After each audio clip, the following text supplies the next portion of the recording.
called to order. Stand for the invocation and the pledge.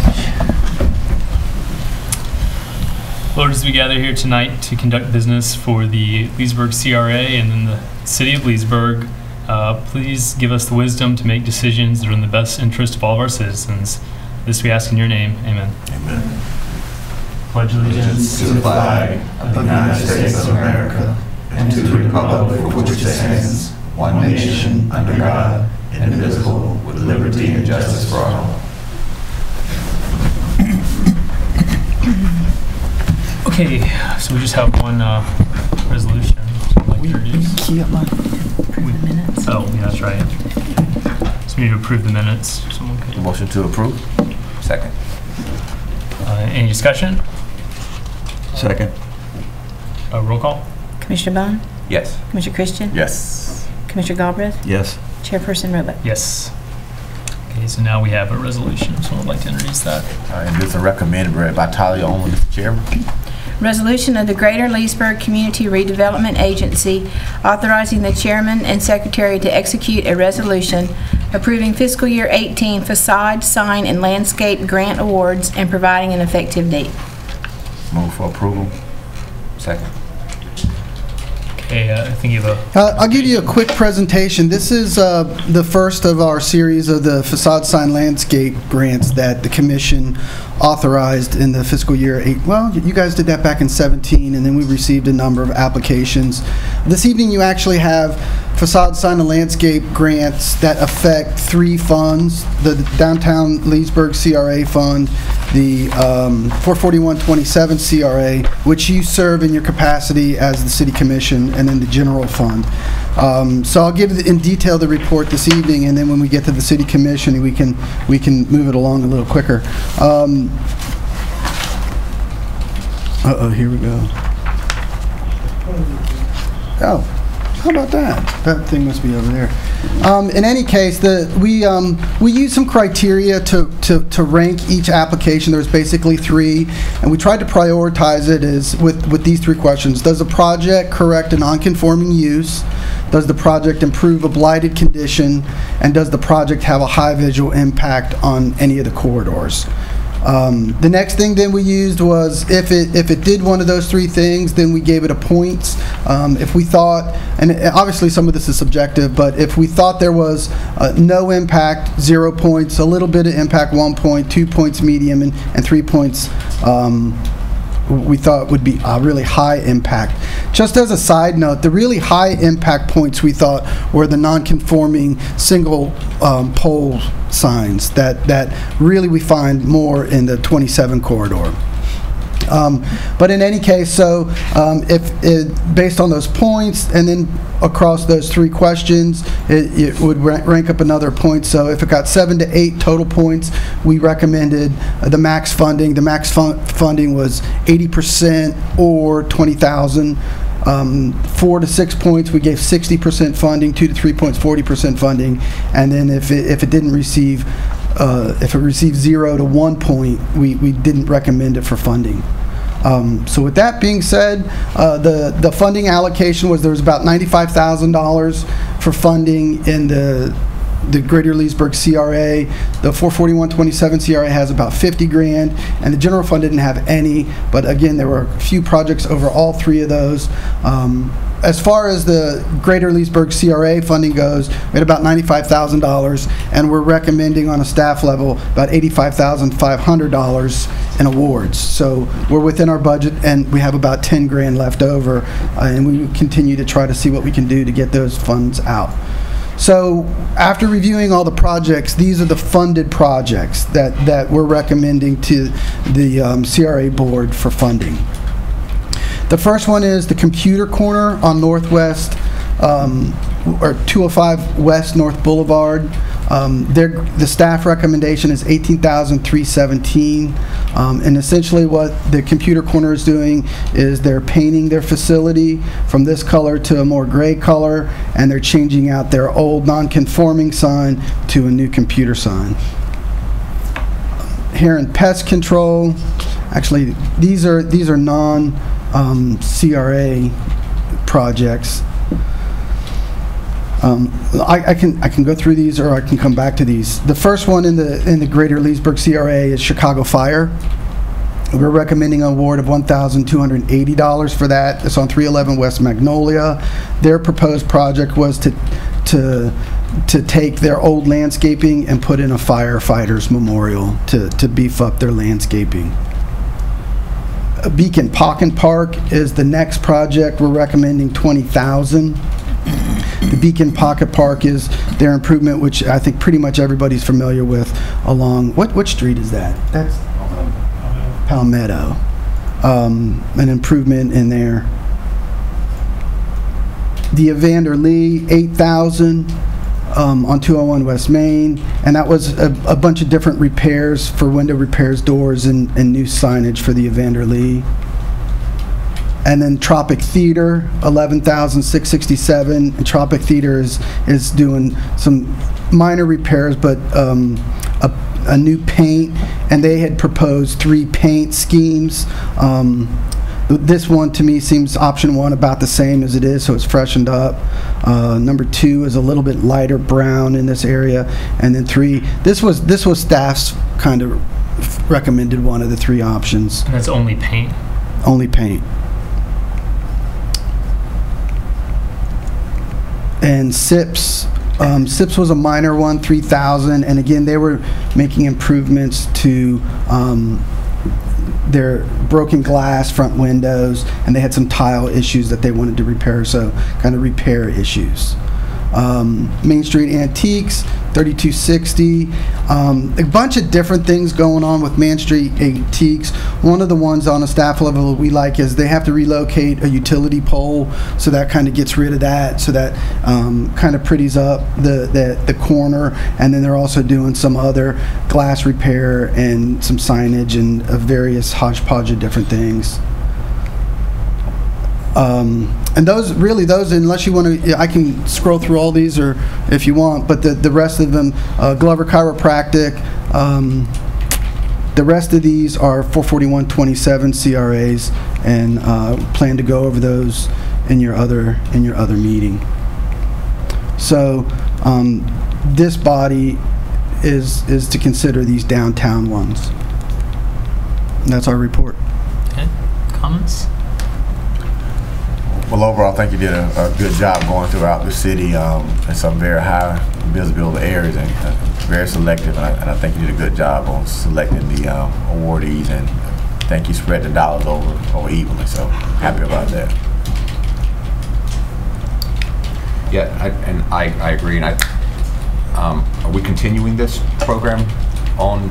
Yeah, what we'd like to do, for the downtown CRA, there was $95,000. I want to say that's probably about 2 years. Kind of the money had been collecting. So when we get into the budget for next year, we'll program some more. My guess is we'll try to get 50, maybe 75 grand back into the program from CRA monies, depending on other priorities that we may establish. Well, did we do any reach out to, let's say, Getzel's, let's say, for some of the other? We did a little bit of reach out. We posted it on the website.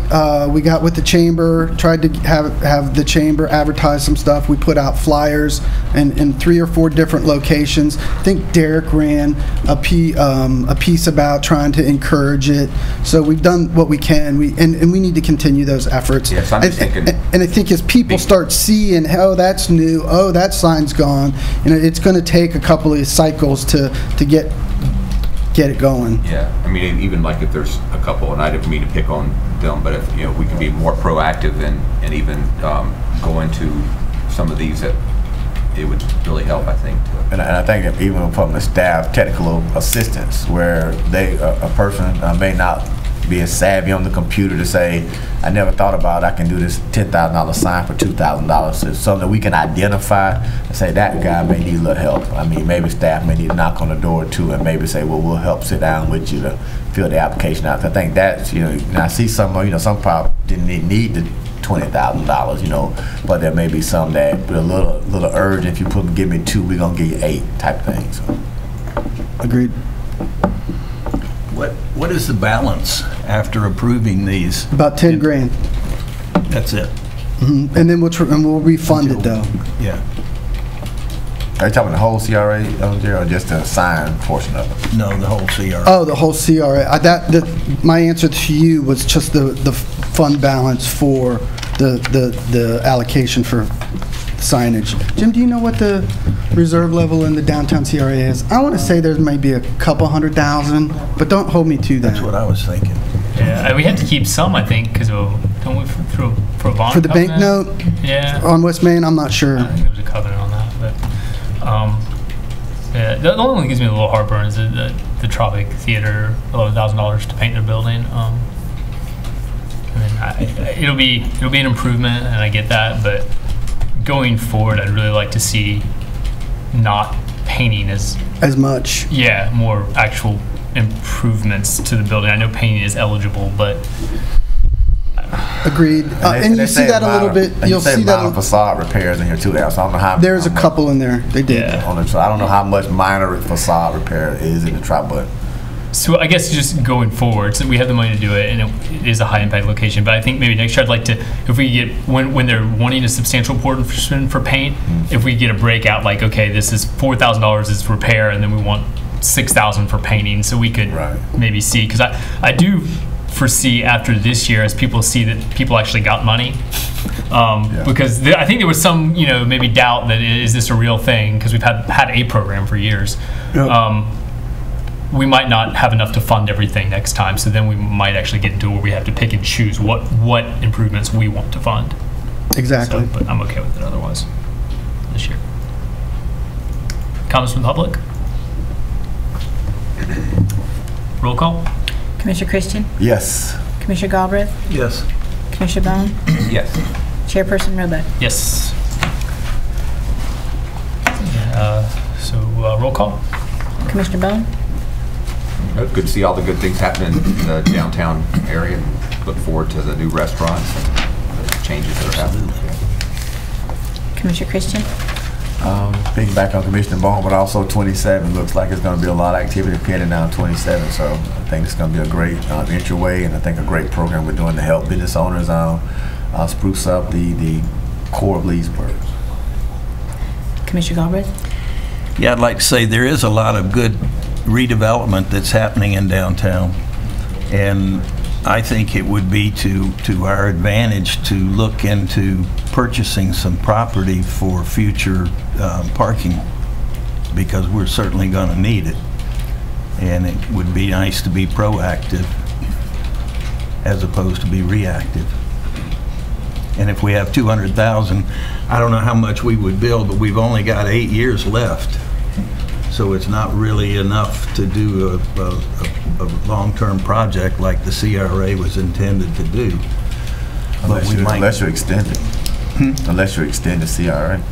I don't think they extend it, do they? You can right now. I think it is unlikely in 8 years that we are going to have that option, given the way the legislature's moving on CRAs. I hope so, but it might not last. It's something I think we need to look into, because it's certainly if we don't need it today, we will soon. Right.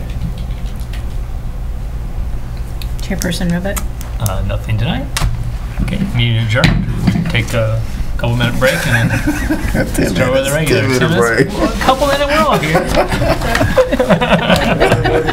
OJ's not here. Which is your meeting to order. We have already had our invocation and pledge at our CRA meeting prior to this, so we're just going to move right into the meetings. We have no proclamations or presentations, so we will just roll right over to our consent agenda, which routine items are placed on the consent agenda to expedite the meeting. If the commission or staff wish to discuss any item, the procedure is as follows. 1, pull the item from the consent agenda. 2, vote on remaining items with 1 roll call vote. 3, discuss each pulled item and vote by roll call. Any items you would like pulled? 4C6, please. I'm sorry, 3C6. 4C6. 4C6, okay. I think she revised that to 3C6. Oh, do we have a 3? There is no 3C6. There's no 3. Is that the settlement agreement you want to pull, Commissioner? Yes, please. Yeah, 4C6. And also 4B1 and 4C8.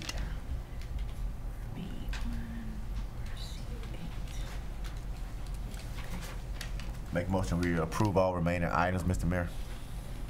Second. Okay, any discussion? Discussion from the public? Roll call? Commissioner Bone? Yes. Commissioner Christian? Yes. Mayor Roebuck? Yes. So for B1, someone can introduce. Introduce and recommend and read by title only, Mr. Mayor. Resolution of the City Commission of the City of Leesburg, Florida, authorizing the mayor and city clerk to execute a construction services agreement with Anglin Construction Company for the construction of the Venetian Gardens decorative fence and pathway for an amount not to exceed $478,955.07 and providing an effective date. Move to approve. Second. So I pulled this one. We have to pull it because there are options on it. Whether to do, I think Steph recommended the asphalt path. Yes. I would prefer no golf cart path. I think $100,000 is too much for a golf cart path when they can ride on over the islands as it is to downtown. So, or we could spend more money and put a concrete path in, I believe. So. Yeah, let me check. The reason that we opted for the asphalt path versus the concrete path was kind of the soil materials. So we felt like there would be some fluxing in there, and the asphalt would be a little bit better suited to that versus spending the more money on the concrete. Felt like the concrete wouldn't be a good mix there for that soil condition. Where are we talking about exactly? This would be? This portion would be from about the pedestrian bridge right here. So here's kind of where Ski Beach starts. So it would be from that brick pedestrian bridge portion up to the highway. So what's the part that's around the lake there? That's going to be? That part, there's a concrete sidewalk here as part of the road construction, and then that'll loop back around to where we put the decorative fence here. So this will all be 8-foot wide concrete sidewalk. Not for golf carts, right? I think that is suitable for golf carts. And that's where I have another problem. Like, if this is passive recreation, I don't want bikers and runners and golf carts on the same path. I just don't think that makes sense. The golf cart ordinance says that they're supposed to stay on the road.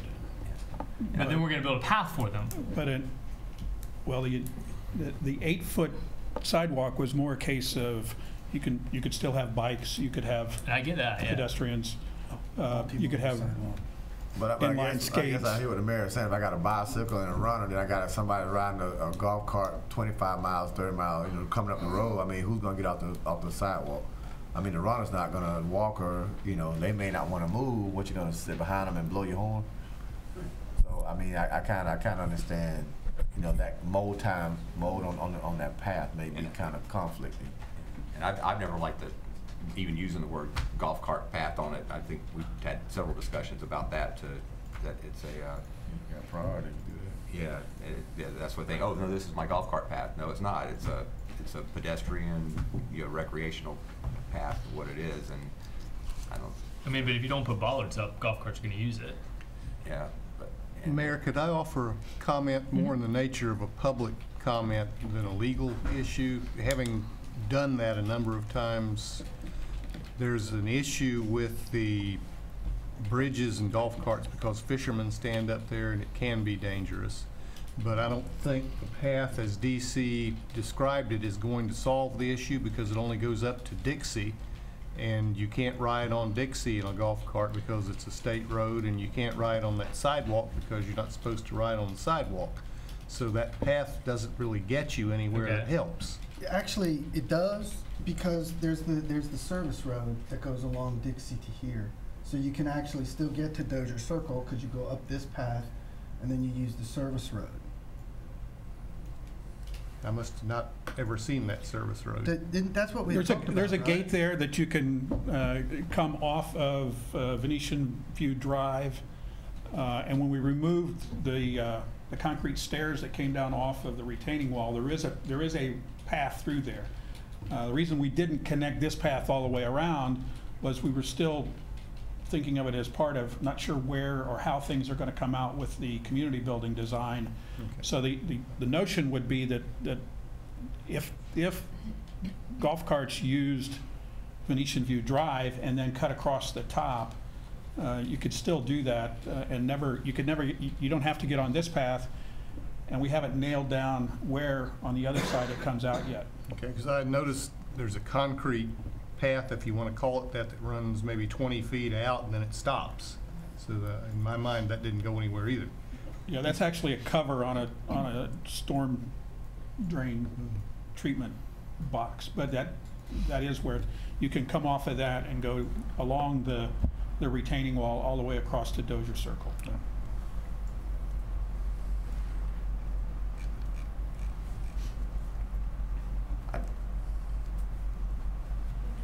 I like the idea of there being a way to get all the way around, and for recreational purposes. I'm sorry, I'm not a golf cart person, and that's not just Venetian Gardens. That's just generally. I just think it's kind of odd to permit golf carts to be riding on your public streets, and that's what you see in the villages on their made for golf carts paths. But you don't see that in cities that we would like to be like. People aren't driving golf carts around; they're riding their bicycles, and they're jogging, and they're walking, and so that's how the cities build their amenities out, is to serve those purposes and not to serve as a golf cart. And I don't know how that relates to whether we do this or not, or if we make it asphalt.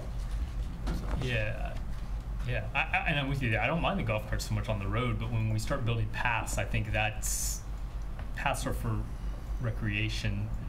I want to see runners and bike and cyclists and that stuff. And everyone, and this has been talked about as a golf cart path.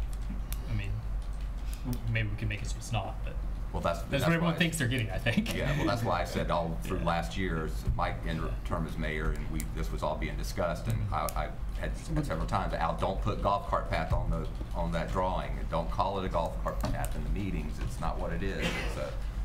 It's a recreational path. And then that's the question: do we need an 8-foot recreational path?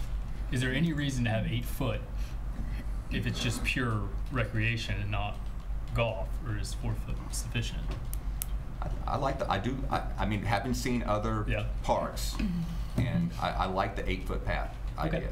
And I mean, we just did a Smile Mile down in Orlando a couple weeks ago, and throughout their park, where they have their baseball fields and open fields and everything that they have there, they're 8-foot wide concrete paths. No golf carts riding around. Right. Didn't see the first golf cart, but they were 8-foot wide concrete paths. So we're going 8 foot. How do we keep golf carts off? You have to put bollards like we have on the bike trails. In the middle. Right. That's what we do on the bike trails. So if the commission's pleasure is just to do the base bid, you would need just amend the motion, and then what will be constructed is the decorative fence and the 8-foot concrete path on the 8th Street side of Ski Beach. Not 8th Street, but Lakeshore. Lakeshore. But that path though, that's going to run along the side of Venetian. This no, side. but going up the other way. This side. That's good. That's the asphalt multi-use trail. Right. Okay. But that path is going to run on the along the street there, right? It would run along the east side of Lakeshore Drive. Is that Lakeshore Drive up that goes up that way too? It's actually Venetian View Drive. This is Venetian View Drive, and then when you get down here, it has the little fork, and then it becomes Lakeshore. There's a fairly steep slope on the east side of that road, and this path would go right at the bottom of that slope. Down by the water? Yes. It's not, well, it's... Ish. Yeah. It's really soggy, and that's one of the reasons we're recommending asphalt as opposed to concrete, because that whole area through there is fairly wet. And so we've moved it as close to the bank, as far away from the water as we could get it, but we're at the bottom of the toe of the bank, looking for area that's dry. The 100-year floodplain and the wetlands area both crowd right up against this trail, or this path. I would be more comfortable with this if we find out we are indeed able to link it across to where the community building is going to be, because then you could hook into the bike trail and it would go somewhere as opposed to just a dead end. It can be linked in. Okay. So you think we're going to see that at some point?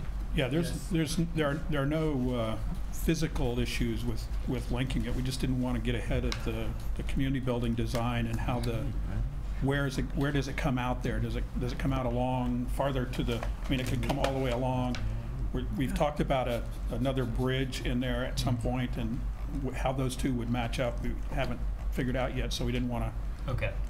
I think having it also for the purpose of connecting to the the splash pad and the playground, to be able to go over and keep the pedestrian traffic off of the road. Just devil's advocate there. This is, I think, a portion of the project that was requested by the community to build that portion of the trail. And that's why we bid it out. Do we have any comments from the public? Can I just get, I'm sorry, I got tied up in that meeting. Can I just get caught up to speed on what your opinions have been on this real quick? Real quick summary?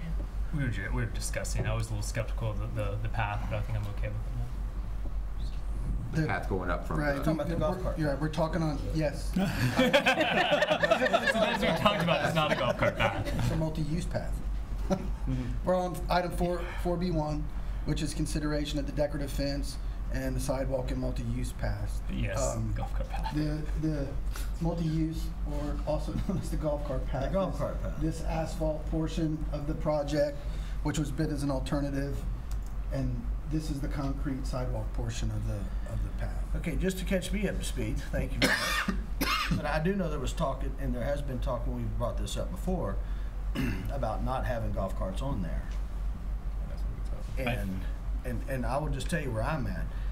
If we're not going to have golf carts on there, I don't want anything on there with wheels. I don't want a bicycle, I don't want a stroller, I don't want nothing.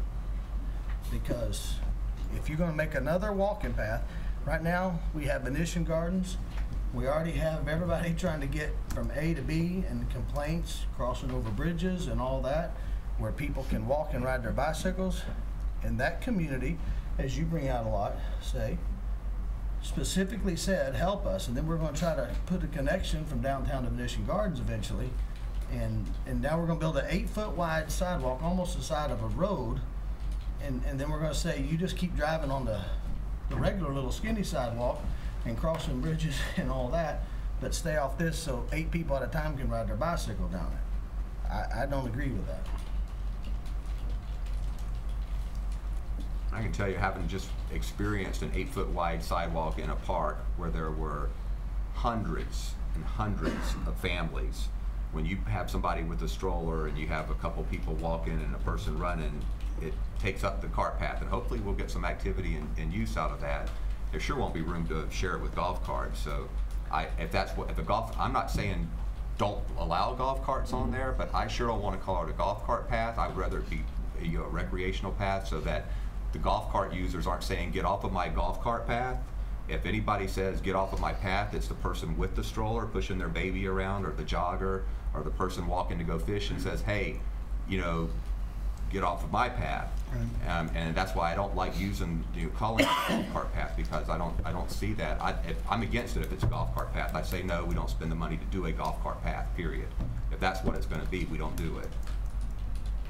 If it's a recreational path for families to use and push their strollers, ride their bicycle to get to the end down there, to jog, to walk, or ride their unicycle that has one wheel or whatever it might be. I mean, but not for golf carts.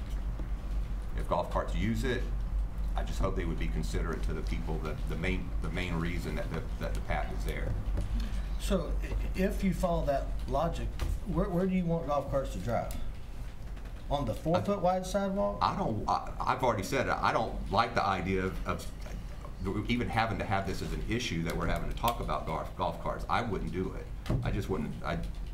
Keep them on the golf course and well, that ship doesn't sail. I know. So what do we do with them now? Well, I think one thing, because you missed this part of it, is right now we're only talking about running it to where it ends on that path. So right now, it actually doesn't help them anyone, golf cart or Because this is the otherwise. part along the road. Yeah, it doesn't help you get over because you can't. If you took a golf cart there, you'd have to turn around and come right back because you can't get there. And I guess where I am on this is, I would prefer at this point to up to there for them to stay on the road. If we then eventually, which it sounds like staff's going to come back later with a recommendation to connect from there along, kind of down below the highway to it, I could see, okay, that would be an appropriate place because then that allows them to take the road up to Dixie and then get off because they're not out on Dixie and go through. But right now, actually, there's no reason for, I don't think. But aren't we fixing to build a fence between the road and the park? Yes. Between that path? This, remember too, this area of the southern portion of Ski Beach, this will all be fenced in. But the fence, part of the bid is building the decorative fence that will come down here, and then we'll be able to seal off this entire portion. So, you come in, drive, park, and then it seals at night. So yeah, they can probably still get in during the day. But remember, I think where we're trying to head with this project is create a destination point for Ski Beach as a multi-use recreational area. And so I think if we don't put in the sidewalk or this portion of the road, I think we're missing a big portion of trying to attract people to come to Ski Beach, enjoy the base, and enjoy the passive recreational opportunities. Along with that, when we had the visioning sessions, and then we had the complaints, bridge here, and now we've got the conflict here that Fred alluded to earlier, building this portion of the multi-use recreational trail allows us to keep golf carts, if they're used here, from going over the bridges, and ultimately it will link back to Dozier Circle. And the golf carts then we can keep off. For sure, I think we can keep the golf carts off this portion of the sidewalk, okay? Because I think the natural way would either come up this road or zoom over here. That's what they're doing now. With this, they'll be able to zoom up, and then we can put in the ballards to block them from going over the bridge once this trail is built. Now that's Ski Beach, right down at the end. Yeah, this part is Ski Beach. Okay, and where's the road for trucks and boats? The road comes Trucks in and here. boats. Yep, the road comes in here, and then follows along here, boat ramp here, and then the road comes down here into a cul-de-sac. Right, and then we're going to have a sidewalk along the water edge. A sidewalk along the water edge. Right, which they won't be driving on. Yep, and then the sidewalk will come back and link so that you can have a circular walk circle here. So they would be able to drive on the road where the cars and boats are, to go from one end of Ski Beach to the other. Right, so a cart could come in. Well, that's not going to happen. I don't see the golf cart using. Is the sidewalk inside or outside of the decorative fence? Outside. Okay, so yeah, I could see golf carts. Golf carts aren't going to be using this side because this side won't be accessible from this point. From what that's Lake Shore Drive, it bends around, right? So that part's not going to be accessible because that fence is going to close this off. So the only entry point to Ski Beach is going to be up here, and then at night that will close off. So if you're on a golf cart and you're trying to get to downtown, once we have like the link, I think your path is going to be up this area, or on the sidewalk, or on the street. You're going to hit this multi-use area, come across the top, and then wherever we punch through the link is, where then you'll take your golf cart. Whether that's down at Canal, or Palmetto, or Second, or Third, or wherever. Right. Okay. So I don't see golf cart conflict in here. Well, I might be mistaken. I thought that was where's the 8-foot wide one? It's all 8 foot wide.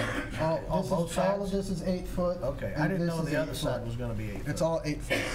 And I would really encourage that. The width is really needed. The typical sidewalk's 3 feet. When you double that to 6, it's better. But I really would encourage we stay with the width, because then that does accommodate multi-use. Now, is the whole thing going to be asphalt or just? This is concrete. This is asphalt. So have we done any studies or have we looked at other communities that have this?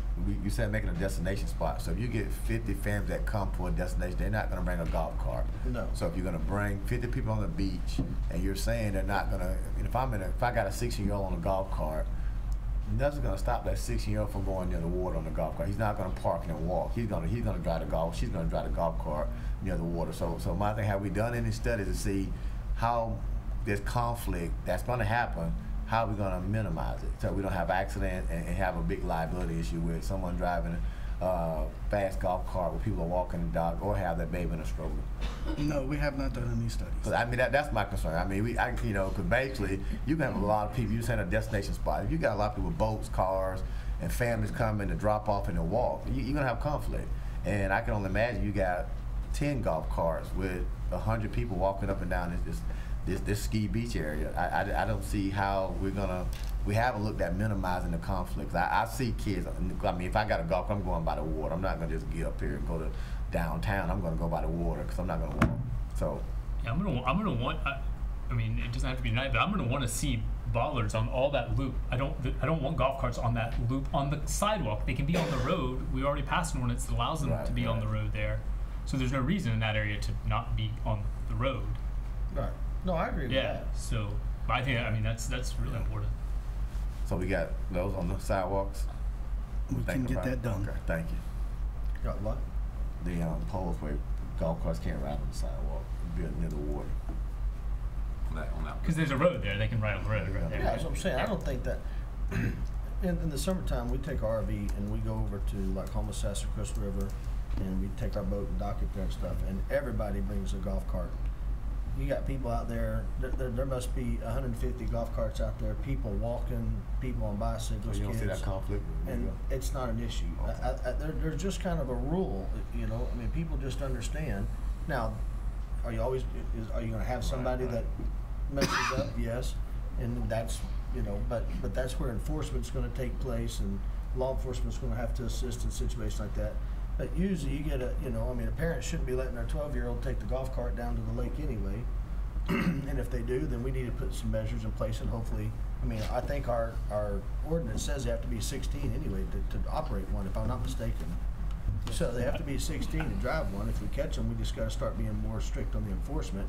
But, you know, I just, and I think that if you have it, I mean, right now we have people that live in Palmer Park that already take their golf carts down there. They play volleyball, they do the frisbee and touch football and all that. So I was saying, I didn't know you were going to let them block them. I was trying to talk out here by the road.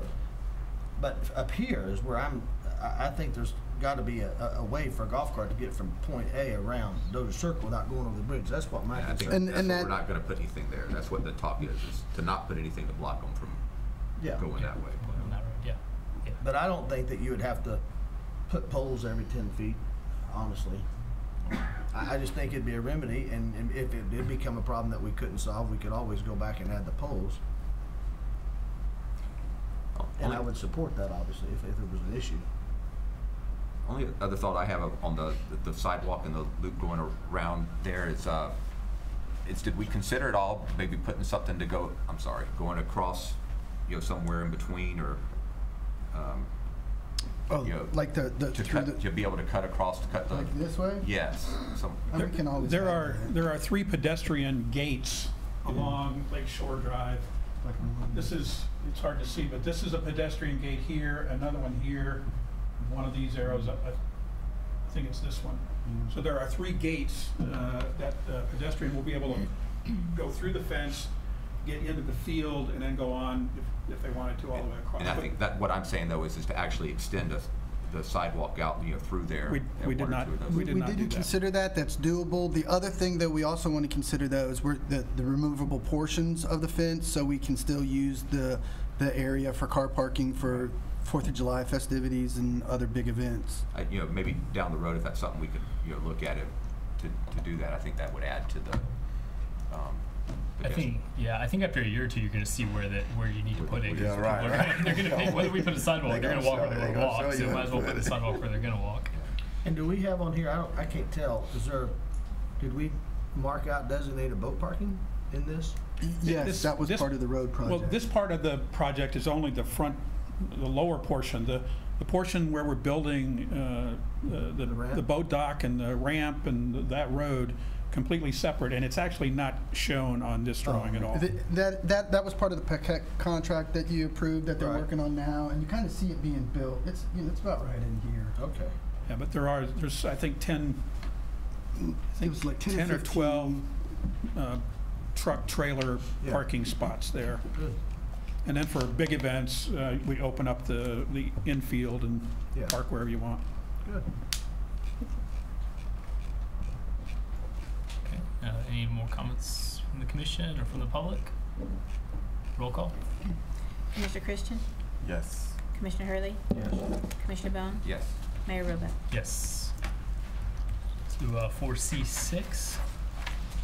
Someone could introduce. I'll introduce, ask it to be read by title only. Resolution of the City Commission of the City of Leesburg, Florida, authorizing the mayor and city clerk to execute a settlement agreement with Mr. Gerald Davis and providing an effective date.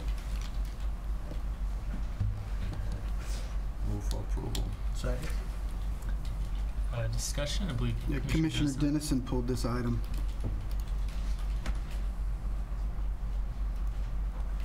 I know we were working on this last year. Is this now finalized?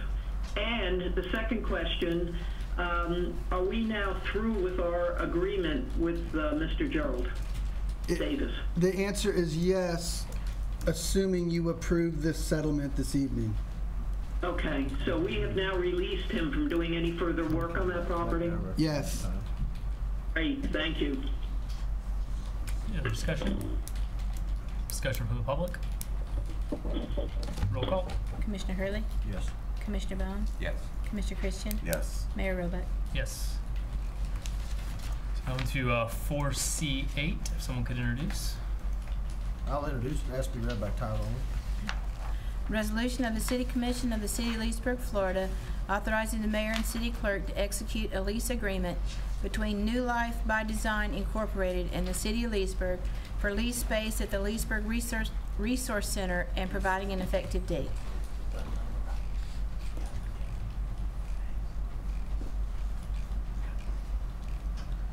Move for approval. And I'll second it for discussion. Yeah, so I pulled this one. I couldn't find much about the company other than a Facebook page. It's pretty new, no 990s. They may be probably small enough they don't have to file them, but you know, we're given a free lease, which I know we can cancel within 30 days. With this brand new building, and I just didn't feel comfortable that I know enough information that. So maybe Ken could shed some light. Yeah, Ken Thomas, Housing Redevelopment. Miss Carolyn was going to be here tonight, but she had death in the family, so she wasn't able to make it. But New Life is an organization that helps out, you know, families and especially work with young people who are potentially are at risk of getting into trouble. But they work on the front end as opposed to Kids Central, who works on the back end when something has happened. But a lot of their patients or customers that they work with are with Medicaid patients, helping them to get approval for Medicaid. Also, any medical services that they may need, helping them with education, tutoring, obtaining different items such as food and clothing, essential, and also in the classroom, and Social Security benefits as well. So it is a small nonprofit organization that are doing some outreach that we don't have to do. And to provide that space for them in our center will help, well, they already help in the community now, but will provide a service to the community that we don't have to do. And I think those are all services that need to be provided, and the Resource Center is an appropriate place, but I'm just, with what I have, I'm not comfortable awarding it to this company because they don't have a track record. They're not here. And I'd prefer something like this, us to put out some sort of even like mini RFP in the community and see who could potentially do it. And maybe they would be the best one, but when we're talking about giving free rent, if we had a well-established person, maybe I'd consider just doing it off the cuff. But I'd like to see more. I'm not saying no to them forever, but for me, I want to see more information. And if other people do it, Maybe it would help if we table this and maybe let her come or whoever the owner come and maybe give a presentation. I know Ken's trying to do it off the cuff, but it's not your passion, not your. Yes, I would like to hear from them. It's kind of hard, so. Yes. Ken, we just table this to our next meeting. Maybe she could be here and kind of explain to us and answer some of these questions that Mayor has. And maybe bring some financials. And I mean, if you're showing on here staff recommended, I mean, what was your interaction? Ken did most of this work, but I think this was one of the companies we had talked about when we originally discussed. I think that there was an urgency to make sure that once we had the facility built, that we get it filled and it doesn't sit empty. And I think this company rounds it off. With this, there's 3 or 4 companies now in there. I think we've done the CDC lease, we've done the Kid Central lease, we've done the Lake Tech lease. And then we'll have housing over there. So I think this was one of the companies that we had etched out a spot from the get-go. So I felt comfortable with it, and with these companies and housing over in the facility, that really fills it off, and it gets it started right off the bat. So our groundbreaking or ribbon cutting is April 4th, I think, something like that. So everybody's set to move in, and we're off to a run and start, which I'm really excited about. So I'd like to see you approve the lease this evening and get forward with the project. What if we ended up with an issue? What is the what's the out for? Was it 30-day notice? And that was uniform with all the companies that were moving in.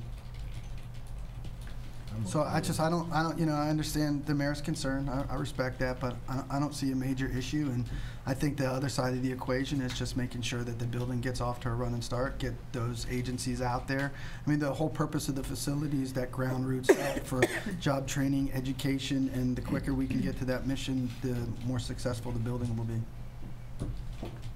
If we're going to approve it tonight, I'd at least like to see an amendment asking them to turn in annual financials so we know what they're doing. They're nonprofit, but they're small enough that they don't have to file like the other ones that we deal with. I think they would probably be receptive to that. Well, I'll make that amendment to the motion that the annual financial statements to the city.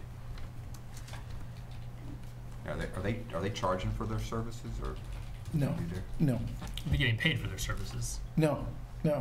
The state pays them when they sign up people. Well, when they're doing Medicaid, but all the other services, they do more services for free than they do for anything that they're getting paid from the state. Yeah. Well, if they don't get paid something, they won't be there long. Yeah. Well.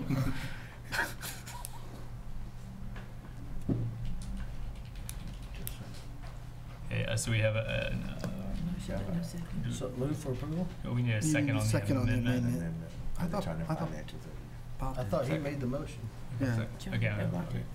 Discussion on the amendment. Discussion on the amendment from the public. Roll call. Commissioner Bone? Yes. Commissioner Christian? Yes. Commissioner Hurley? Yes. Mayor Roebuck? Yes. So now to the original motion. Any discussion on that from the public? Roll call. Commissioner Christian? Yes. Commissioner Hurley? Yes. Commissioner Bone? Yes. Mayor Roebuck? No. So now we are on to 5A. Someone would like to introduce? Introduce and recommend read by title only. Resolution of the City Commission of the City of Leesburg, Florida, authorizing the mayor and city clerk to execute a resolution to review and approve facade, sign, and landscape grants and providing an effective date. Move for approval. Second.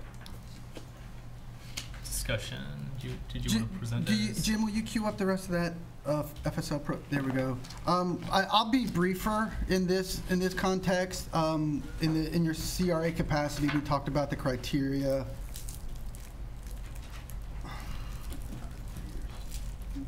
We talked about the funding. So let me jump to the projects that are affected by this body as the 27441 CRA board, as well as the City Commission.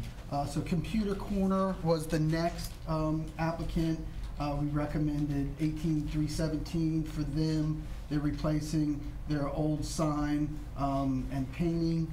The next one was Heron Pest Control at 20,000. We thought, even though there was just a significant, minor little things, but because of the visibility of this right at the intersection of Newell Hill, we're also trying to do the complete street project, which will also, actually in this picture, we'll start bringing improvements up into this area where Dixie intersects there with 441. We thought that this was an important project and a high impact one to improve landscaping. Chicago Fire, Beacon, Evander Lee, Tropic Theater were all already approved, and SIPS, Main Street Antiques. Now to 44127 CRA as well. Glover Chiropractic, 19,440 to replace his non-conforming sign with a monument style sign. Dixie Motel is the same at 6,164. DCO Flooring, theirs was more of a painting and changing the outside of their building, but kind of the quid pro quo that we really liked with this was the non-conforming sign up on the top is removed associated with their repaint. We recommended 20 for that project.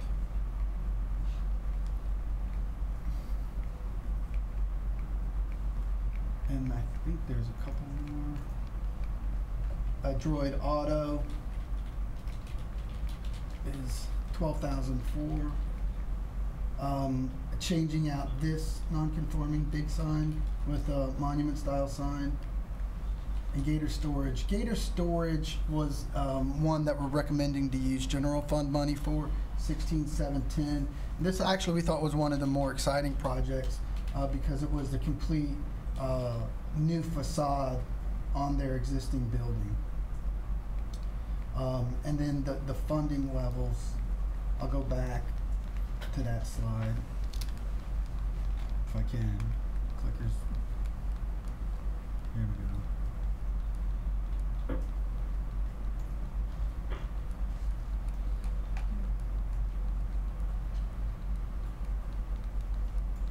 Almost there. Yep. Guys, there we go.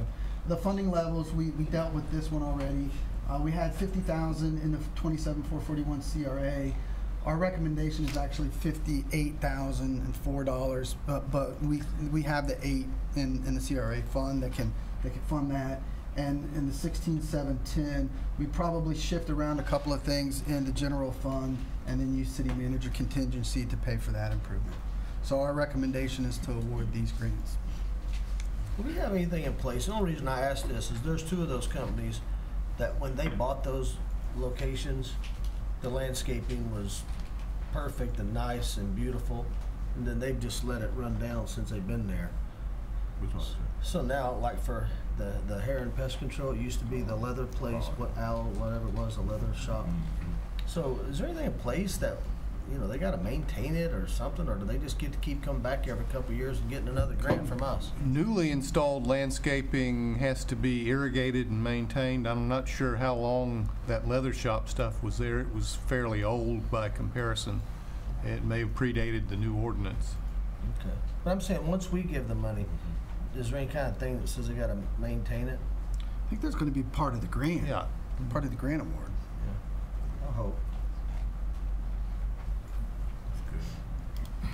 Discussion from the public. Roll call. Commissioner Hurley, Yes. Commissioner Bone, Yes. Commissioner Christian, Yes. Mayor Robeck. Yes. So we have 5B, which is a discussion item. Yeah, Jim, if you can you queue up my agenda transmittal for the public to view? The purpose of this statement was, or this item, is to start our capital improvement planning. And essentially where we're at is, I had it in OptiView, I think. What was it you wanted? Go to the OptiView where go to that next, there it is. The next item is really associated with our capital improvement planning. As you know, our goal has been to develop cash and try to find resources to start a new slate of programs, and we did that with the Community Center project, Venetian Gardens Phase 1, 2, and 3, the Resource Center, and various other projects. And then in moving forward, before we plan more capital improvement projects, we kind of just wanted to recoup and kick off a CIP planning session. I thought to get that started, we really needed to go another step further and really come back and recreate a vision statement and a mission statement for the city with goals, so that we had justification for whatever projects we choose to move forward with. So I took the liberty to put some of these together. We really haven't updated our vision statement since about 2006, 2007, and I would say that even when we created that vision statement, that was more of a value statement rather than a mission statement. So we came up with the mission statement or a vision statement rather, of a diverse community working energetically in collaboration to ensure that the city of Leesburg utilizes its history, ambiance, and natural resources to become and stay a vibrant community. So that's our overall vision for Leesburg. And then as a governmental organization, our mission then would become to provide effective and efficient municipal services that promote public safety, economic growth, and quality of life. So our mission and how that supports the vision. And then how we get to that is 5 major goals.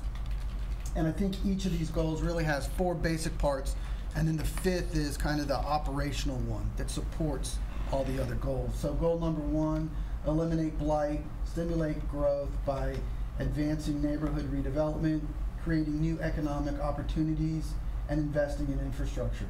Goal number 2, lead the industry in providing high quality, low cost, publicly owned utility services. Goal number 3, provide adequate response and professional public safety services that ensures a safe community for Leesburg's residents and businesses. Goal number 4, promote Leesburg's natural resources and slogan as the lakefront city to enhance recreational and leisure opportunities. And goal number 5 is really the catch-all, the kind of the good government statement that says we want to foster an environment where local governance promotes creativity, transparency, and wisely invests in public resources. So assuming you would adopt these goals and visions, the next thing I think where everybody wants to head is, well, what are we going to do? And those are the tasks. So each task then is assigned a goal. And if you approve this mission statement, it will become part of the budget process. It will become part of our kind of posting around City Hall and our various departments, and kind of the mission card, if you will. And then the next step then is to conduct a couple of workshops that start identifying tasks. For example, if we would choose to build a swimming pool, that would be identified as goal number 4. Or even the multi-use sidewalks and recreational trails that you approved tonight, that would be a task that would be associated with goal number 4. The community center, for example, would be associated with number 1. The resource center, that would be a goal that was, or a task that would have been associated with number 1 as well. The deal that we did with the villages on gas and sewer expansion, that's how we want to leverage our utilities, lowering electric rates. That would be a goal number 2 type task. So before you, I'd like to have the commission adopt these or modify these as you see fit, and then we move to identifying tasks that we want to use as this framework of the goals.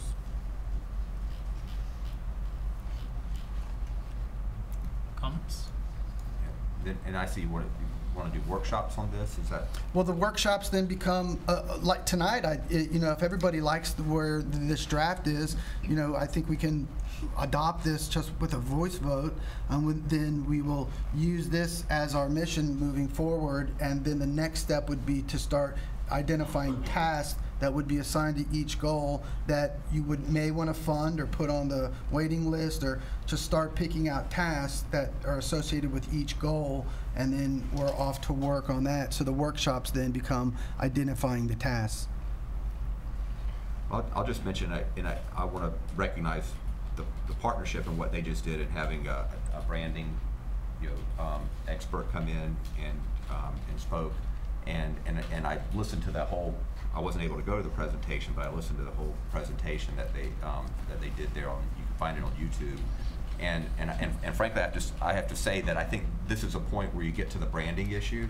And one of the things I picked up on in that, and some of the comments that were being made by the professional is that on the branding aspect, while input's good from the community and helping to determine the branding, if you get too many hands in the pot there in the kitchen there, it's not going to turn out real well usually. So I'll just throw out there that I think that I would like to really see us have an expert, a professional. Not this isn't to say that that Al, this isn't good. I mean what you've got here, but I mean if we're going to take something and move forward in a vision for where we're going to go as a city, having listened to this branding, I would like to see someone who really knows how to brand a community and can take it, because everything does tie to it. Everything from your logos to your what your improvements are going to be, and the excitement that gets behind. I mean, as I watched it, and I don't know if anybody else saw that or not, but in some of the communities that he pointed out where the branding was done, the branding was so strong and significant that it excited the community to get behind it. The business owners were excited about the branding that had come up with, and everybody got behind it. And this is good to say we've got a vision and we're moving forward. But if we're saying, hey, let's adopt this and let's just say, okay, this is how we're branding ourselves. We're going to continue to be the lakefront city, and this is our brand, and so we're going to go with that. If that's what we're deciding tonight, I would say I'd like to have an expert to come in to see what they came up with after their discussions with the community, and to see what our brand would be. We don't. There's nothing in here about our history as a citrus town. It's about the historic part of town, and I don't know what our brand should be, but I would just Can I interrupt you suggest for that we do ask a question? that. I think I'm a little confused on what you're. Are you just speaking specifically about goal 4?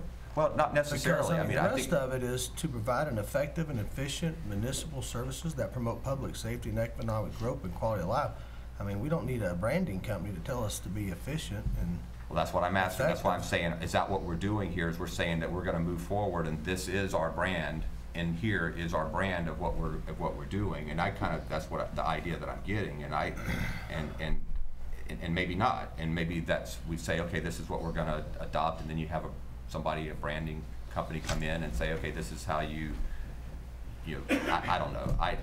All I can tell you is I'm not going to regurgitate what the person said there at the. Sure. It was basically an hour-long presentation, and I can't summarize it in 5 minutes here in any way that's going to give you the whole concept of what was being said. No, it was good. But it's way beyond this.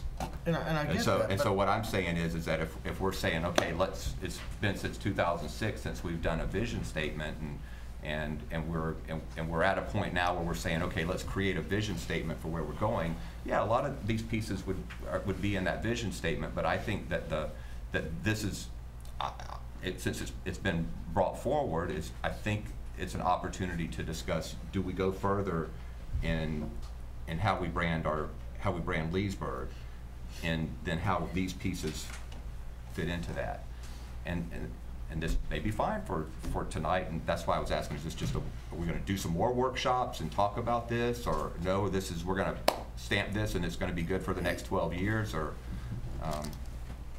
Here's where I'm headed and obviously guided by the commission. We're pulling together some resources. We got to figure out how to invest those resources correctly. We talked about doing workshops to start doing that this budget cycle. If there's not a hurry to do that, then Yeah, you know, I work at your pleasure. I think where Commissioner Bone wants to go is more of a global, bringing in an advertising firm or an agency or what have you to do an overall branding scheme. And I don't disagree with that concept. I think if you want to do that concept, then you need to wait before you start spending your resources so that then you can put your resources to where you're going to brand. So if the overall commission wants to go to more of a specific branding scheme, so that you really drill down, then we do that.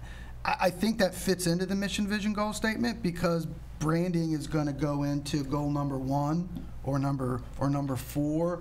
I think goal number 2 and 3, the utility one and the public safety one, I think those are just general ad hoc things. I mean, one of the biggest things we do is public safety, the police and fire. So it's 70% of the general fund. So I don't think you need to brand that. On the other side of the house, the utilities, I think there could be some branding there. So I think you can approve this type of vision statement, but then I think the governor that I would request from the commission is, okay, well, we like the mission, we like the vision statement, we like where this is headed, but yet before we start investing funds, maybe the commission wants to do an overall branding strategy and bring somebody in who can assist us in that. I don't know if I answered your question. It was a little circuitous, but yeah, I'm more just talking than asking a question because I mean I've been saying since we started $10 million ago, I was saying I think we should really have somebody come in and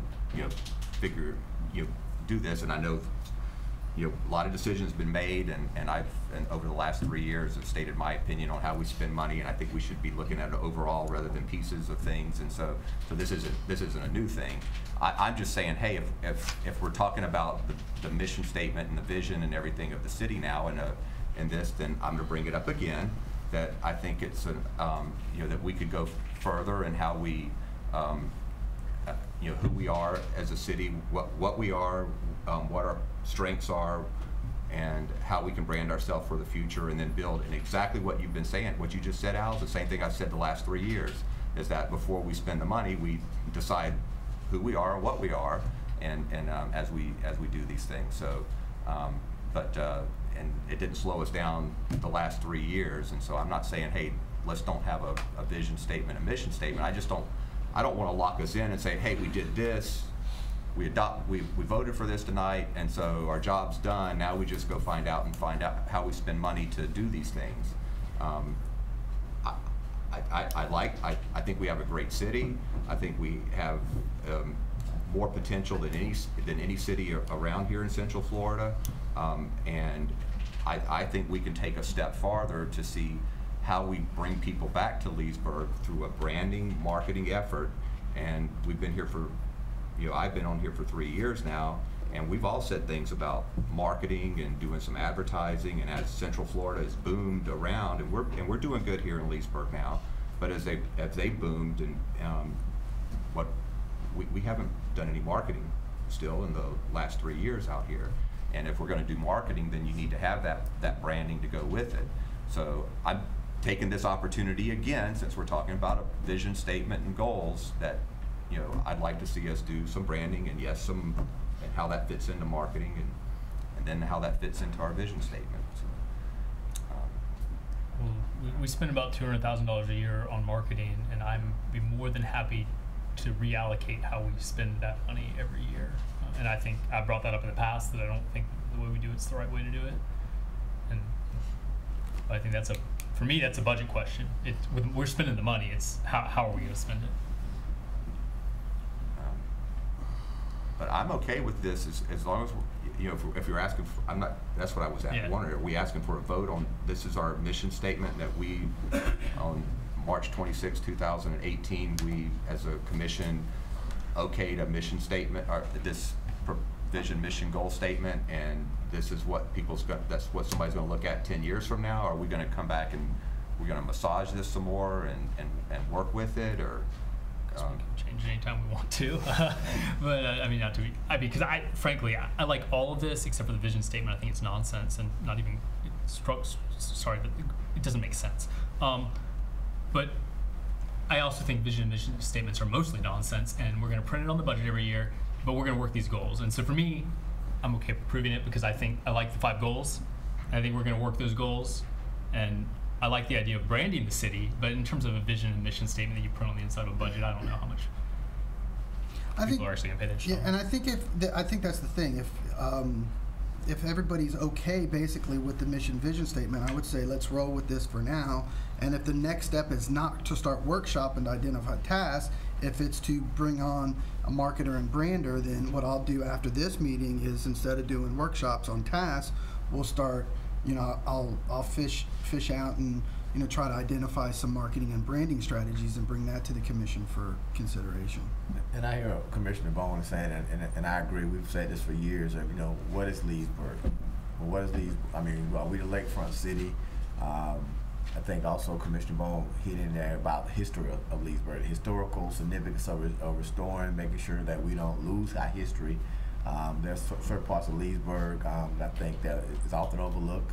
We do the African American Museum. We touch people that, you know, I've never even heard of, you know, and it's like, wow, you know, the inequality of teacher pay, you're right here in Lake County, and people fought those fights. And so, you know, we do a job to tell our new teachers, you know, somebody fought really hard so you can have equity of pay. So I think if we don't really harp on some of the older buildings and maintain the historical significance of Leesburg, I think that should also be a goal to make sure, because we talk about Morris House tonight, you know, so I think that's important, as we realize for a lot of people in our community, that's really important to maintain the historical nature of Leesburg.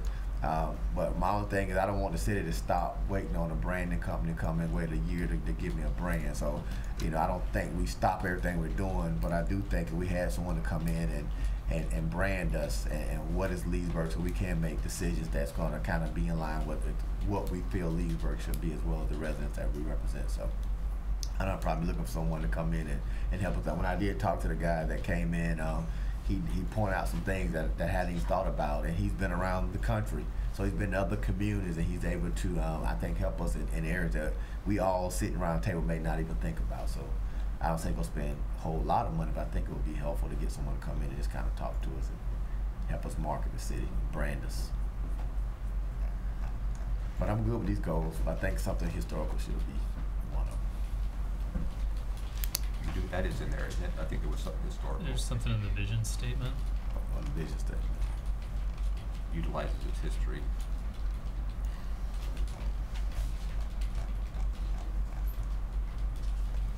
You look for well, would that be? I got your direction. If you know, okay. if everybody's there, I got some concepts, and I'll come back to you. Great. So now we're on to 5C, which is also just a. This is just, and essentially, we did get in touch. Brown & Brown got back with us on the insurance for the Morris House. It looks like we're insured the 7.25 plus another 500, so there's about 1.2 million there. And based on the other information we shared, I think at this stage what I'd like to do, and before I did it, I wanted your permission, is to go ahead and bring in Evergreen Construction, as we do have them as a construction manager on risk for smaller projects. I'd like to have them start going through the house and giving us more of a firm financial commitment of what it would take to repair the house. That doesn't commit you to doing that, but it does start solidifying our next steps and what the costs are going to be. So are they're saying that Brown & Brown, that if we repair it, they'll add the extra 500,000? Essentially. If we don't repair it, it's just the 750. Right. Yes. If you go and demo it, you're going to get 750. If you repair it, they're going to repair up to that replacement cost, which they have right now at about 1.2 million. That's based on their engineers that they have?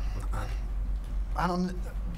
That's based on our policy limits. Okay, so extra 500 would go on there. Mm-hmm.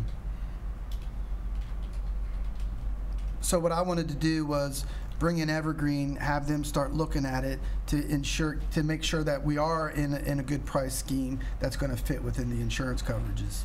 Okay. And by the way, too, we also had our structural engineer go out. He has not made his formal report. He was there a week ago Wednesday, and his report, I was surprised, but he didn't feel that it was really damaged beyond that back third. So he felt like it was in a salvageable position structurally. Now, we still have those same issues with historical context and these type of things. So a rebuild is really going to be rebuilding it in a similar appearance mode versus, you know, a historical rebuild. You think, just anticipating that it's going to cost more than $1.25 million to repair the building, just hypothetically, would it be premature to start talking about other ways we could make that up? You want to get that number first? I mean, what I'm saying is that, you know, there's been some discussion about maybe we could take this and repurpose it as a restaurant, so then we could find a partner to come in that would, you know, maybe put some money towards, you know, some renovations as well, or we can spend more money and recoup it down the road, or. I think it starts with getting Evergreen in first, so you start having a foundation for a number, and if we want to change concepts or schemes, I think we can weave that in with what Evergreen does, and then ultimately we're going to have to go back to the historic board once the commission's decided on a path that you want to choose. So that's why I thought at this time it's good to bring in Evergreen to just start putting some numbers there, and it might turn out that it's not as high as 1.2 million. So. Now, when we build this, it will no longer be on the register as a historic building, correct? Yes, that's correct. It's got to be ADA compliant. So the historic board will no longer have any say at that point.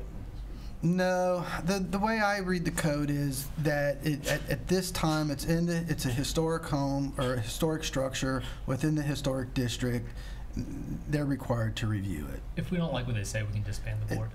Well, yeah, I understand really that. have I'm just option, saying, but even if we rebuild it as a North House replica, so that people can drive by and look at it, after it's complete, what I'm asking, what does the board have to do with it anyway at that point, because it's no longer on the historic register? Yeah, I would defer that one to Fred, and you're probably correct, but there is a say-so to get to that point. There's clearly we do have to make that stop at the historic board, but afterwards, then I think they would still have some jurisdiction because it's in the historic district, and although it's not on the federal register as a historic structure, it is still a historic structure in fact, at least if the estimates are correct and it was only 1/3 damaged, 2/3 of it are going to be essentially what it was. So it would still be a historic structure in a historic district. We could also carve it out of the historic district, because there are some parcels carved out of the historic district. Yeah, I mean, that's always your option, is just say, we've done what we can do to this, we got approval to do it, now it's not historic anymore. Well, yeah, what more out there is that, just like with the building over here, I was the chairman of the historic board when the city didn't go through the procedures previously over here, and so you can just do what you want to. Well, no, it's just I know what happened, but no, if it's in the historic district, they're supposed to review it to, and the idea being to maintain some historic look to downtown and what's the designated area. So even if it's not a historic building anymore. And I do think they will give us good input on it.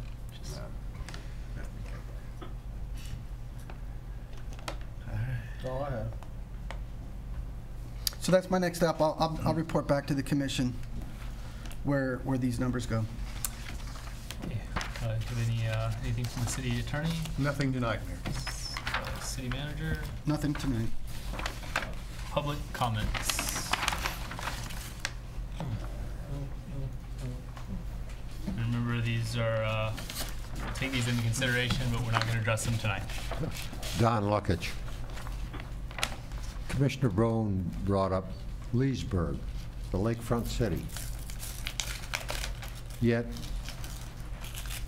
you do everything, and I'm speaking of Henderson Park, of making it hard for people to enjoy the lakes. You still have that usable boat ramp out there that you won't open. And to make matters worse, Hurlong Park is now being shut down for remodeling, and you're going to run the people all the way up past Fruitland Park to run them in through the state park. Why not open the boat ramp and make it accessible for people to use the lakes in the lakefront city? Thank you. Any other public comments?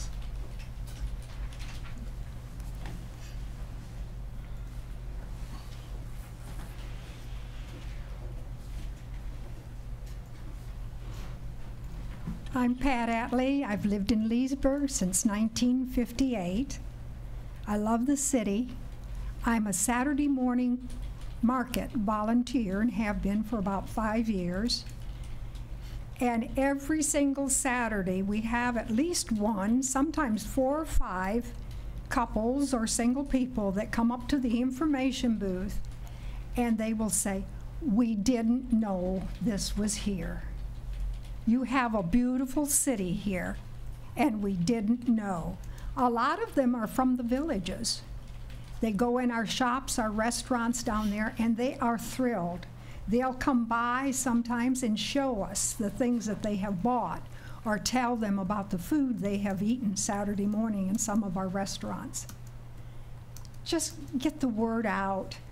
The beautiful project that you're doing at the junction of the bypass and 27441 goes around Leesburg. Think of it, 27 goes south, the other highway goes that way, and caught in that nice little wedge is the nice historic town of Leesburg.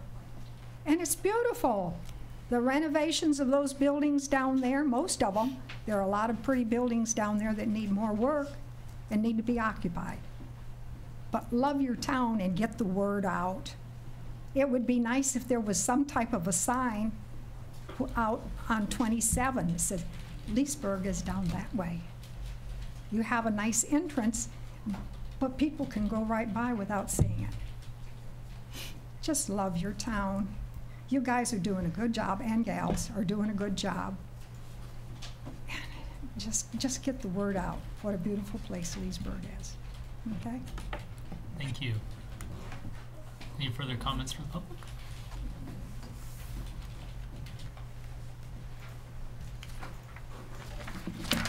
It's so nice to see some of you, and Elise. I miss seeing Elise tonight. My name is Karen LaHoop Smith, and I'm here representing the Leash organization. We do the trap, neuter, return of community cats. I sent you some information. I hope you had a chance to look over it. We'd love to come and do a presentation for you. We received a Rogers grant for downtown Leesburg, and we'll be trapping downtown. Again, we bring the cats back. There's community caregivers, but we'd love to do the rest of the city too. And if you have any questions, you have my phone number. We'd love to have you here. Just real quick, since I know I have very limited time. Trap, neuter, return, the cats are vaccinated with the FVRCCP. I'm not a medical person, so I apologize for that, and rabies. So they come back a lot healthier than when they left. They are ear-tipped and they are fixed. So, anything else I'm missing? We receive a lot of phone calls for your feral cats in Leesburg, and there is no help for them, and we are your help. The county shelter refers them to Leash and Leash TNR. So we'd like your city's support. We received support from other cities, but not from Leesburg yet. So we'd really like to either give you more information about what the program is, what we do, what we have done in other cities. We have a long, successful track record. We're happy to show it to any and every one of you. Yes, give us a call, and thank you very much for allowing us to be here tonight. Thank you. Any further comments from the public? Can I just ask, what do we do about animals? Do we just have a contract with the county to do that? I'm sorry, say again, sir? I think the mayor asked. I was just asking if, how we deal with our animals. If we have a contract with the county, animal control is how we do. Yeah, we don't have our own. Hi, everyone. My name's Angel Gaston. You might see me around here a little more often. Resident of Leesburg. Grew up right around here. Actually went to skiing before it got tore down. But I love your meetings. I love the work you guys have done. Just a little comment on what you were just saying just a little while ago as far as the vision. Just a point of view, personally, I believe you should have the input of the city that you represent and of their people. I'm not sure where you got the goals and everything or the vision itself, but I always love being a business guy myself, knowing that the people that I'm representing actually had a say in that vision or the goals themselves. It usually puts a little more of a spunk behind, you know, what people do to follow you when they actually had a say-so in it, rather than, you know, a drip-down strategy where you tell them what to think or tell them what to follow. Just my own little point of view. And I totally love the idea of branding. I'm a big brand guy. As long as you're branding the thing that people like. If people don't like it, then they'll totally remember your brand as not liking it. So I could totally agree with that. So what I wanted to present you guys today was with a couple of things that I myself am going to advocate for. I was just meeting with Commissioner Hurley just a little while ago about those same subjects, and I just want to touch base on them just so that you guys know that I will contact you eventually, try to set up a meeting with you. Little phone tag every now and then. But my concerns are mostly in two areas. First is, of course, the homeless issue that's going on in Leesburg and in Lake County. I myself have unfortunately been homeless a couple of times, and it's a great passion for me. I just can't sleep at night knowing that they're sleeping out there. Now, I get it. There's different types of homeless out there, sure. But this is an issue that can totally be solved. As a community, as nonprofit organizations, churches, governments, we can come together and make a solution. That's just a point blank, you know, pretty general statement. And I'm sure everybody wants a solution to the homeless problem that Lake County has. So that's something that I'm just gonna, you know, meet with you guys further on.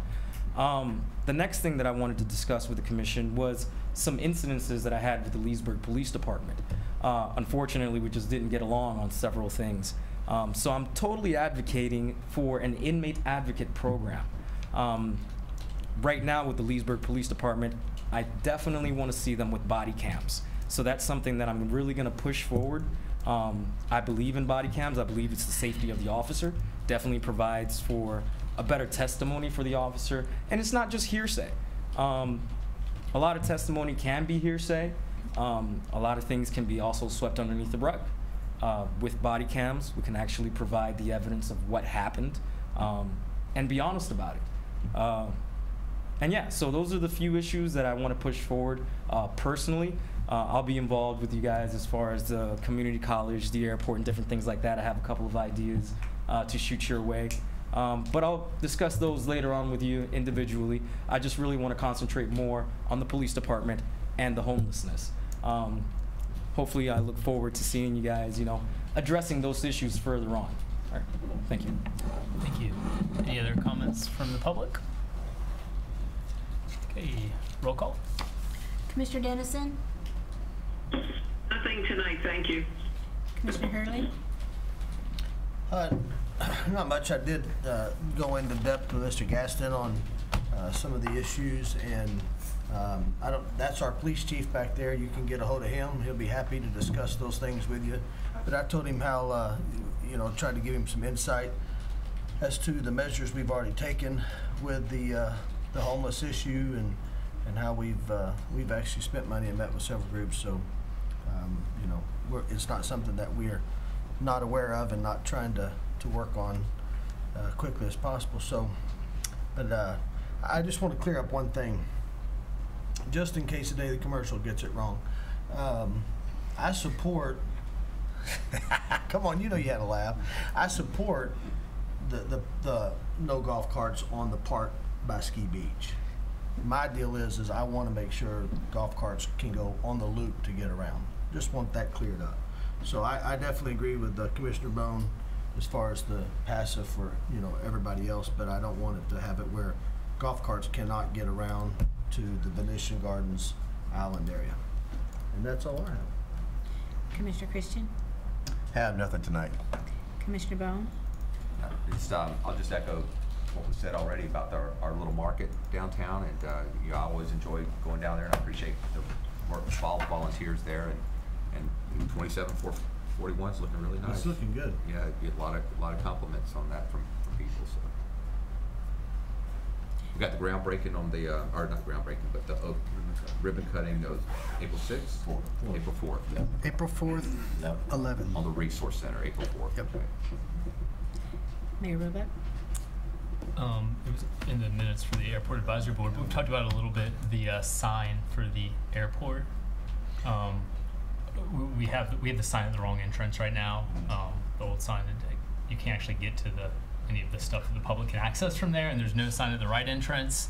So now that maybe we have some money coming into the airport from the sale of the property to pay off that loan, we could come up with some money for a sign. If we I'll bring a report to you on that. maybe. We actually did a rendering and a concept on that. I have a cost estimate. I think it was about $350 in that ballpark. It's pretty elegant. So we'll bring you that. Proposal? We thought we were going to get some DOT funding for that, but we're not. But I'll bring forward the concept. Does it have an airplane like part of the sign? Essentially the concept is a repeat of kind of the archways that we've done on 27 Main Street, and we do that as an entryway into the airport. I mean, we can bring it down, but we started out trying to replicate all the things that we've been doing around the community. Does that include restoring and rehabbing the old sign? Yes. Okay. Believe so. Because it has the old logo on the side, just says rebranding. Nope, it updates to the new logo. Two logos, Okay, and Bike Fest is coming up. I brought that up about the overlay last meeting. Commissioner Hurley, you mentioned you were going to reach out to Gator if you had a chance. I have reached out to them. Okay. You should read it back.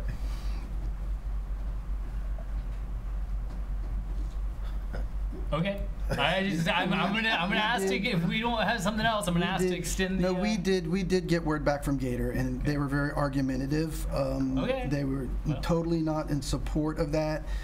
They reminded us that and I don't think this is a city issue. I mean, they reminded the city that they contribute to the partnership to the tune, I think it was around 15,000 is what they said, and they felt like if we did such an ordinance, it would be illegal and they would challenge us. That was their response.